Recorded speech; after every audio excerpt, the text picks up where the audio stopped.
तुम 20 का नारियल दो और लाखों का काम करा लो। क्या वो ज्ञान स्वरूप परमात्मा को ये खेल समझ नहीं आ रहा है? अरे वो आपके उस 20 रुपए के नारियल में भी उतना ही खुश होता है जितना आप आपके 20 लाख की गाड़ी में। ये वो कह रहे हैं कि जब तुम्हारे लिए मैं कभी पैसे का भेद नहीं करता, तुम मेरे लिए अपने समय का क्यों भेद कर? अच्छा बताओ, आपका बीता हुआ समय आपको याद है? भूतकाल में क्या क्या होगा? अरे भविष्य का जानते हो क्या? जानते हो इसके एक दिन बाद आप जिंदा भी हो या नहीं? अरे उम्र का तो छोड़ दो, अभी मेरे को भी नहीं मालूम मैं कल रहूं ना रहूं। काल का चक्र कभी रहता नहीं है कि वो बुढ़ापे के लिए रुका है। याद रखो, बाबा ने समय दिया है, और अगर ये बात सुनाई है तो यूं ही नहीं सुनाई है तुम्हें। तुम उस लाखों करोड़ों की भीड़ में से अलग हो, क्योंकि तुम इस समय यहाँ हो। वो लाखों की भीड़ हर जगह घूम रही है, अलग अलग काम कर रही है, पर बाबा ने इस समय तुम्हें कुछ चीज सुनाई है। तो ऐसे मत समझना कि बस चल रहे थे तो सुन लिया। अरे वो खींच के लाया है तुम्हें यहाँ पे। हमारी बैठने का सामर्थ्य नहीं है 2-3 घंटा, वो जबरदस्ती बिठा रहा है। वो कह रहा है अब तुमने बहुत सुना लिया, अब सुनना शुरू करो।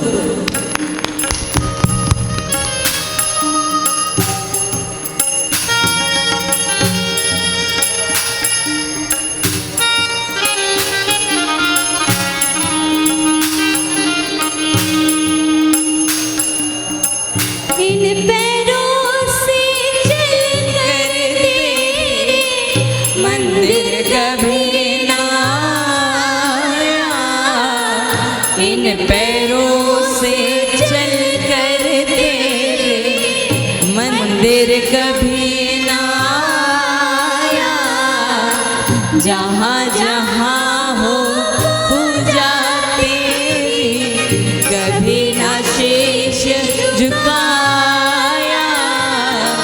जहाँ जहाँ हो पूजा तेरी, कभी ना शीश झुकाया। हे हरे हरे जय हो।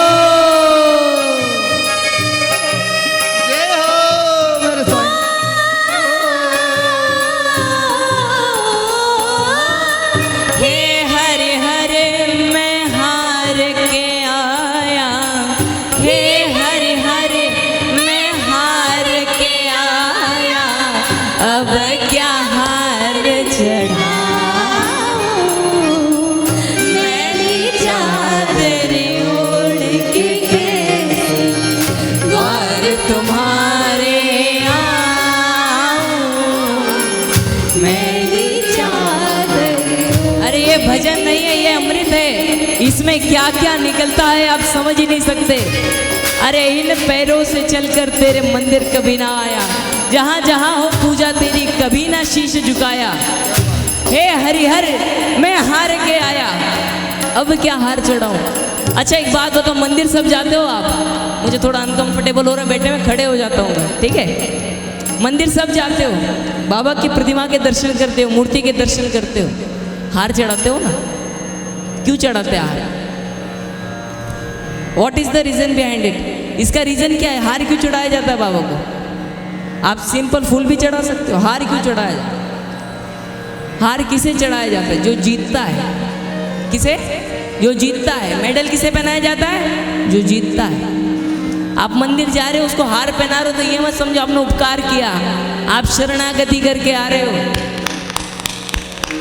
आप कह रहे हो तेरे सामने मैं हार गया, अब हार गया और नहीं चलाने हाथ पैर।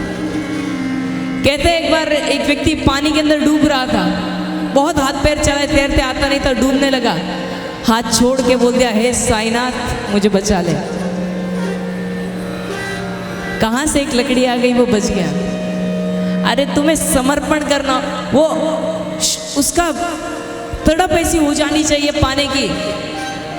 तड़प नहीं है हमारे अंदर, तड़प जैसे एक मछली पानी के बाहर आके कैसी तड़पती है ना, ऐसी तड़प हो जानी चाहिए, तब वो मिलेगा। क्या बताओ ऐसी तड़प है हमारी? क्या ऐसी तड़प है?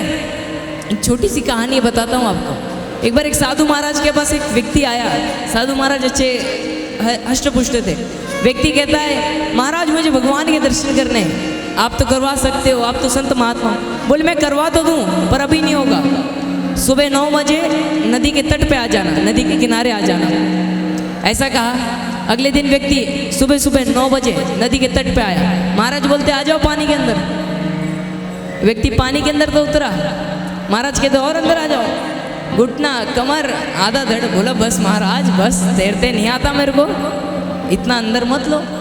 महाराज बोलते अच्छा ठीक है, चल तुझे भगवान के दर्शन करने थे ना, जोर से प्रभु का नाम ले। उसने गहरी सांस भरी और जैसे गहरी सांस भर के प्रभु का नाम लेने वाला था, इन्होंने गर्दन पकड़े और पानी में डाल दिया। अब पकड़ के रखा उसको 10 सेकेंड, 5 सेकेंड, 15, 20 सेकेंड के ऊपर, फिर उसका अब दम घुटने लगा। अब आधा मिनट हो गया, अब वो तिलमिलाने लगा। अब देखिए, अब अगर वो ऊपर ना खींचे तो ये आदमी खत्म हो जाए। ऐसी स्थिति में तब उन्होंने बाहर खींचा। वो बोलता है महाराज तुम महाराज हो कि मेरे कातिल हो, मारना चाहते हो क्या? महाराज कहते प्रभु के दर्शन तभी होंगे जब इतनी जीने की इच्छा देर में थी, इतनी उसको पाने की इच्छा होती। ये भजन वो सिखाता, इतनी पानी की इच्छा लाओ अपने अंदर। वो क्या दूर बैठा है तुमसे? ये मंदिर की दीवारें फिर रहती नहीं है, फिर ये सब पारदर्शी सिर्फ और सिर्फ वो दिखता है। कहते हैं सूरदास जी को कि आपको तो दिखता नहीं। वो कहते हैं मुझे दिखता है, सब दिखता है, पर मेरा प्रभु मेरे सामने से हटता नहीं तो कुछ और देखने की जरूरत ही नहीं पड़ती। ये है भक्ति।